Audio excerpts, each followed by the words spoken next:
then. So with this packet, I'm going to do most of them with you. I've got mine up here. So as I'm working on it up here, you can just be kind of doing the same thing at your desk. Again, you want to make sure that you know how to do all of these. That way you know how to do all the problems on the final. Now there might be a few things along the way I skip over a little bit, but for the most part, by the end of this week, we should kind of have this whole packet done. So it doesn't really break it down by section, but it does go in order. So going back to when we got back from Christmas, I'm going to look at my planner so I make sure to tell you the right thing. We got through chapter 4 before Christmas.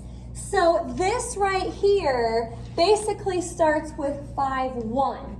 And again, it doesn't really tell you what section along the way. I can help you with that if you need me to. But anyhow, it's basically chapter 5 stuff through the stuff that we just recently learned. So looking at the first couple problems on here, classify by degree, classify by number of terms.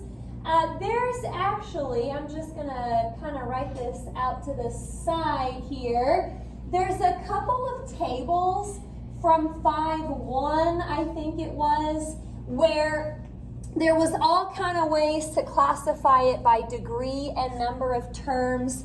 Those may not be a bad thing to put on your cheat sheet for the final. And what we'll probably do for number 1 here, it says to classify it by degree. Remember, degree is like the biggest power of x. Well, the power here is 4, and I'm not sure if you remember this or not, but something with a degree of 4 is called quartic. So we're going to go ahead and say for number 1 that it's choice A. Quintic was a degree of 5, quadratic was 2, cubic was 3. We also had linear, which was just 1, constant, which was no x at all. So again, there might be some other things you want to look back at in those tables. If you don't have your notes anymore, they're probably in the book if you want to look through there. If you still can't find it, let me know and I can maybe print those out again for you so you know what to put on your cheat sheet. Now, number 3 says to write this in standard form. Standard form was just basically simplified and in descending order. Biggest power of x down to the smallest. What we probably need to do here is distribute and then put it in standard form. So I'm going to do my work out to the side here. Distributing, I would get a positive 10, x to the 4th power. If you multiply with the same base, you add your exponents. That's how I got the 4. And then negative 2 times 4, that would be a negative 8.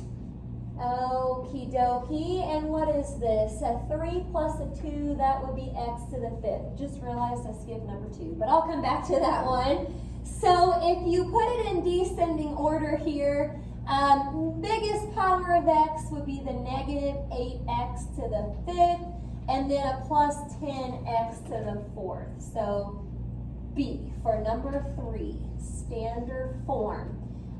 Coming back to number 2, this one actually is pretty easy, I think. By number of terms, 1, 2, 3, 4 terms, that is choice D. Trinomial was 3, binomial was 2, monomial was 1. If you get into anything bigger than that, then it wasn't very fancy. Just polynomial of 4 terms, of 5 terms, and so on. Okie doke. Moving down to number 4. I'll try to go in order now. This one says consider the leading term, but then it also says what is the end behavior. In your notes, this is, I think, still chapter 5 stuff, we have an end behavior chart. Again, if you can't find it, let me know. I can try to print it again, or it might even be in the textbook. But it was all based on the leading coefficient and the degree. So I'm looking at negative 3x cubed minus x. This has a negative leading coefficient, negative 3 up there, and it has an odd degree. Negative leading coefficient, odd degree. In case you don't remember which one that was, I believe it was up to the left and then down to the right. So that is C for number 4. Now again, if I keep that problem on there for the final and I change a little bit of it, changing just one little thing on number 4 could affect your entire answer. Like if I made the leading coefficient positive, or if I made the degree even instead of odd, that could totally change the answer. So I would make sure and get that in behavior chart somewhere on my cheat sheet. Okie doke. Number 5 basically just says to factor. Anybody know what I should do first on number 5? Jason? Yeah, that's good. Now I'm kind of using my choices here a little bit to see what else I would do. But let's keep going here. If I pull out an x, it would say x squared plus 2x minus 15. So leaving the x out front, I'll factor this a little bit more here by setting up a couple parentheses. Signs are going to be different. And then two numbers that multiply to negative 15 and add to positive 2, going to need a positive 5 and a negative 2.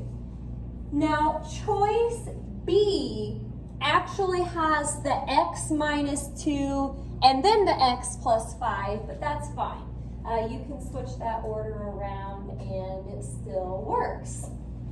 Okay, here's kind of a way you could use the multiple choice format to your advantage if you didn't want to worry about factoring. I guess, you could go through each choice, FOIL, distribute, and then see which one matches up to what they gave you. That would be another way to do it.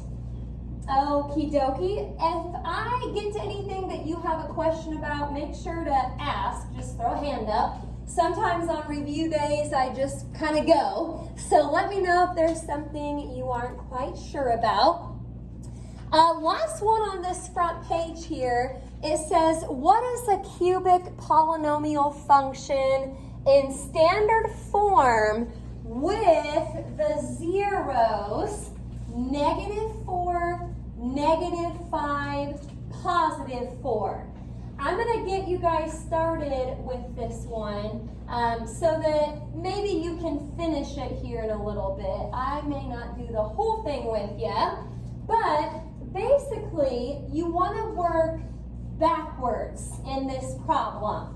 I know it's been a while since we have found zeros, but if you get back x equals -4 as one of your zeros or one of your solutions, you kind of have to think about what would have been in parentheses right before that to give me a -4. And to help you remember, it would be x plus 4. If you think about it, setting that equal to 0, that's how you would get the -4. Now to get a -5, you would have x plus 5, and to get a +4, you would have x minus 4. Okay, so again, to save a little time today, I may not finish the whole thing with you, but I'll give you a hint here for the next step. You'll want to FOIL those first two parentheses, and then you'll probably have some distributing to do after that. I'm going to make a note here that I didn't finish number 6 with you, so I'll let you guys finish that at some point, and then we'll come back and check the answer after that. Okie dokie. Number 7. Now this one takes up almost the whole page here, so kind of intimidating, but I'm going to show you a quick way to do this one. What are the zeros?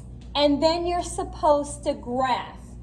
Now, to be honest with you, I may not look at the graphs too much here. I'm just going to look at what they got back for their zeros. And a nice part about this problem is that the function they give you right here has already been factored. So just go ahead and set each little part there equal to 0 and see what you get back. If you set x equal to 0, you get x equals 0. If you set x minus 2 equal to 0, you get x equals 2. And then x plus 5 equal to 0, you'll get back a negative 5. There's only one option up here that has a 0, a 2, and a negative 5, and that is option C. If you want to think about the graph situation a little bit, you can. Basically, the zeros are the x-intercepts. So you can go through each one of those graphs, and whatever numbers they give you, that's just basically where it crosses the x-axis. Okie dokie. There is a number 8 down here at the bottom, but again, I don't think this one will be too bad either. The lighting's not great up here. I have a lamp, but it didn't make too much of a difference. When it says what are the zeros, easiest way to find the zeros of a function is to factor it. Now, we might get to some here in a little bit where we can't factor, but that's always the first thing that I try. So I guess you could imagine setting it equal to 0 if you wanted, but then let's come down here and see how we would factor this. Anybody know what I would do first? Go ahead, Ava. Take an x squared out of it. Yeah, the GCF field, they've all got an x squared in common. So if you pull that out, you'll have x squared times x squared minus 4x plus 3. So let's keep going with that. Leave the x squared out front and then factor the rest of that. Both signs are going to be negative. So two negative numbers that multiply to 3 and add the negative 4, that would be negative 3 and negative 1, or you could have the order switched. So by the time you set all of those equal to 0, technically right here, I'll have to square root both sides, but the square root of 0 is still 0. You don't need plus or minus since it's just 0. And then I'll also get a 3 and a 1. 0, 3, and 1. That matches up to choice B. Okie doke. Any questions that you can think of right now? We're moving here. Good stuff. Haven't done a lot of this in a while. Number 9. It says, what are the real or imaginary solutions of that polynomial equation. This might be another one that we can factor, or at least we can try to factor it. Now, a big difference here, and sometimes the exponents look kind of weird on this program. This is x to the 4th minus 40x squared plus 144. Well, basically, we're going to factor this just like we would if it was x squared minus 4dx and then plus 144. Let's pretend like that's what we have for just a second, and let's set up a couple parentheses to get this factor, and then we'll try to go back and figure out what we actually need for our problem. Okay, I've got the signs there. Now, these numbers are a little bigger than we're used to. Anybody know of two numbers, negatives, that would multiply to 144, add to negative 40? This might be something you kind of have to play around with a little bit on your calculator. To save time, I'll just tell you, it is a 4 and a 36. Negative 4, negative 36. So, what we need in our problem, though, was not x squared minus 40x. It was x to the 4th. So, let's take what we have in parentheses, and instead of x's to start with, we're going to start them with x squared. So x squared minus 4, we can set that equal to 0. X squared minus 36, set that equal to 0. Now you will have to worry about your plus or minuses here. Square root both sides, and you'll get a plus or minus 2 and a plus or minus 6. Now the choices don't actually use the plus or minus signs, but they just kind of list them out. If you look at choice A up here, it has the positive 2, the negative 2, the positive 6, the negative 6. So that would have to be choice A. That is what we need. Okie dokie, I'm going to keep on rolling. Number 10 asks us to divide. We learned about two different ways to divide polynomials. We had synthetic division, long division. Synthetic, I think, is probably what we all liked a little bit better. Long division was kind of messy. So let's do, and I kind of ran out of room out to the side here, so I may have to bring this over to the side. But let's do some synthetic division. Now, that's what we had with the little half box. If you remember our half box, that's synthetic division. And remember, whatever you're dividing by, imagine setting that equal to 0 and then solving it for x.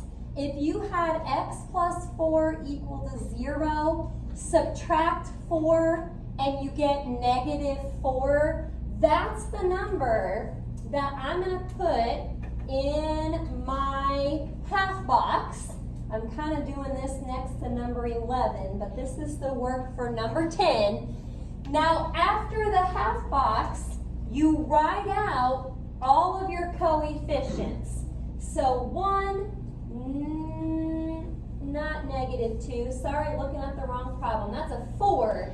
4, not a 1. A 4, and then a 2, and then a 3, and then another 4. So bring down the first number, And then multiply, add. Multiply, add. That's kind of the process. So 4 times negative 4 is negative 16. And then you add straight down. 2 plus negative 16 is negative 14. Multiply, big numbers here. Negative 14 times negative 4 is 56. Add straight down. Multiply for the last time. I'll tell you what that is. That's a negative 236. Add straight down. You get negative 232. The last number from your synthetic division should always be your remainder. And so if you go back to your choices here, you don't even have to write it out because there's only one choice that has a remainder of negative 232. Choice C. You can get the rest of that with the x's just by writing out the new coefficients that you got from your division. Okie doke, yes. Okay, so if you had just like 4x cubed plus 2x plus 3, then like what would you do? Okay, so if you're missing a term, is that kind of what you mean? So let's pretend like, I'm just going to take what I had up here. Say this 2x squared was not here, and we just went 4x cubed plus 3x plus 4. This is a good question. If that's what you had, then over here, you would have to fill in a 0 right there for the missing term. So yeah, wherever it belongs in the order, if you're missing it, you would have to fill in a 0. Good question. Anybody else? Okay, I know these review days are kind of boring, but hang in there with me. Again, it's good to know if you can do this, you'll be good on the final. P's and Q's. I'm not sure if that rings a bell or not. But the old rational root theorem is what we learned with all of those P's and Q's. Now, number 11 only wants you to list the possible roots. Number 12, you actually have to find the roots. And I think number 13 asks for the roots also. So I'm going to put a little reminder up here. I'm going to put that the P's are factors of the constant term. P's, factors of the constant term. This kind of goes with number 11 and number 12. We may actually be able to factor number 13. But then Q's, those are factors of, I'm just going to put LC, leading coefficient. So P's, factors of the constant term. Q, those are factors of the leading coefficient. Now, if you look at number 11, which we're going to do here real quick, the constant term is negative 8. Let's just think of it as 8 for a second. So down here, for the P's on number 11, we have to list all the numbers that go into 8. Now remember, we always kind of stick that plus or minus sign in front of each one. I don't think this list is real long here. Factors of 8, we would have plus or minus 1, plus or minus 2, plus or minus 4, plus or minus 8. Now the Q, this is number 11 again. Factors of the leading coefficients. Leading coefficient is just 1. And the only numbers that go into 1 are plus or minus 1.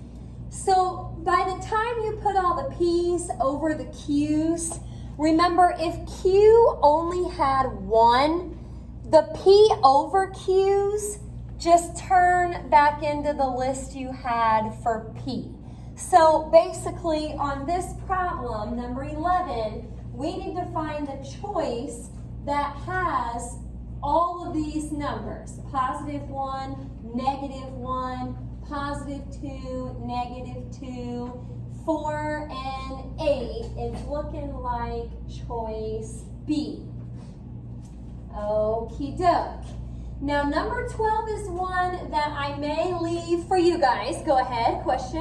On number 11, if the leading coefficient was 4, would you put like 1, 2, and 4? Yes, yes you would. So then you would kind of have to make a separate list for P over Q. If this was longer, you would maybe want to start with this Q, divide all those by 1, then go to the 2, divide all of them by 2, and then same with the 4, divide all of them by 4. Yes, that is correct. Now again, number 12, I'm going to leave for you guys. I will say on number 12, what you want to do first is list the P over Q's, and then you want to find the first one that works. Anybody remember what we're looking for on our synthetic division to know if it works or not? Yes, Hunter? Very good. The remainder is 0. Now I'm going to let you in on a secret, I guess. You know, you could kind of look at your choices to help you a little bit. It looks like you've got some complex numbers at some point, but choices A and B use -4. These use +4. If I were you, I would start with either 4 or -4 and then go from there. That way you don't have to try out every single one of the P over Q's. Another hint that I'll give you on number 12, I think after you find the first one that works, you may end up needing the quadratic formula. So usually you can factor your leftovers to get the remaining zeros or roots, whatever you want to call them. But I don't think it's factorable on number 12. So that's something you'll have to use. Maybe even something else you want to put on your cheat sheet, the quadratic formula, just in case. Okie doke. Number 13, this is one more that I'm going to leave for you guys to do, but you can factor this one a lot like number 9. If you look back up at number 9, this is a very similar problem. So you don't have to do P's and Q's on 13. You should be able to factor. Okie doke. I'm going to keep going a little bit here. I know I'm leaving some of it for you guys to do. Try not to get it done right now while we're doing other problems. Just save them for later. Getting into some radicals on number 14. This is one that you can actually just type into your calculator. You shouldn't have to do anything fancy on number 14. If you just type in the square root of 1.69, it should just give you back a 1.3. So that is choice A. Don't have to think too much on that one. Okay, I may try to get a couple more done here, maybe a few more. We'll see how far we get. Now, number 15, remember, and actually the directions for 14 kind of roll over to 15 and 16, but it said that we were supposed to find the real root. Well, 15 is taking the square root of a negative, and that's not going to give you anything that's real. So actually 15, we can just put D. There is no real number root. You can't take the square root of a negative. Now that brings us to number 16. You can't take the square root of a negative, but you can take the cube root of a negative. Some calculators, you might be able to type this in exactly as it is. If you can't, then I would just type in the top and bottom separately. I just kind of kept the negative up on top. Technically, you could put it top or bottom. But if you have trouble remembering how to do a cube root on your calculator, I can help you with that. A cube root of a negative is fine. Square roots of negatives are not, but I think this will end up giving you a negative 5 over 7, and that was choice D. Okie doke. Let's make 17 and 18 the last two that we get to today. So again, stop me if you have any questions. I'm going to keep on rolling here. For 17, we've got the square root of 36 g to the 6th. Now, you basically want to do this separate. Take the square root of 36 times the square root of g to the 6th. So if you square root the 36, that will just give you a 6. Now I'm looking at the square root of g to the 6th. It's been a little while since we've done these. Basically, take the exponent underneath divided by the type of root. So this is a square root. We don't see the 2, but what we'll do here is take 6 divided by 2, which is 3. So I get back g to the 3rd power. Now, I look at my choices, and I don't see any that have just 6g to the 3rd power. However, I notice choice C. It basically has what we have, but it's got the absolute value bars. Again, I know it's been a little while since we've done this, but we had a rule with some of our problems. Anytime you take the even root and you get back an odd power, you're supposed to put bars around the odd power. So that's why choice C has the bars.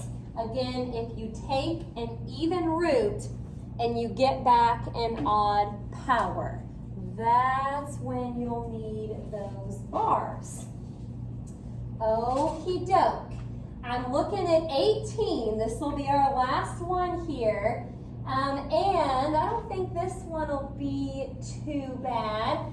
You can think of each part separate here. Square root of 81, square root of x to the 20th, square root of y to the 8th, and I should be good to go here. I'm going to get a 9 from the square root of 81. I'll get x to the 10th power, because 20 divided by 2 is 10, and then y to the 4th power. 8 divided by 2 is 4, so that was choice A. Okie doke. Any questions that you can think of?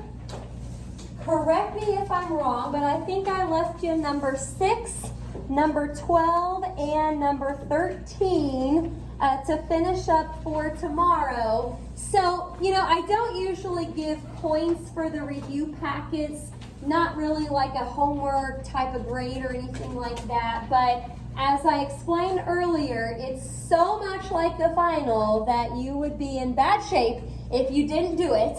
So make sure that you try those out, 6, 12, and 13. We'll talk about those answers tomorrow and then pick back up where we left off.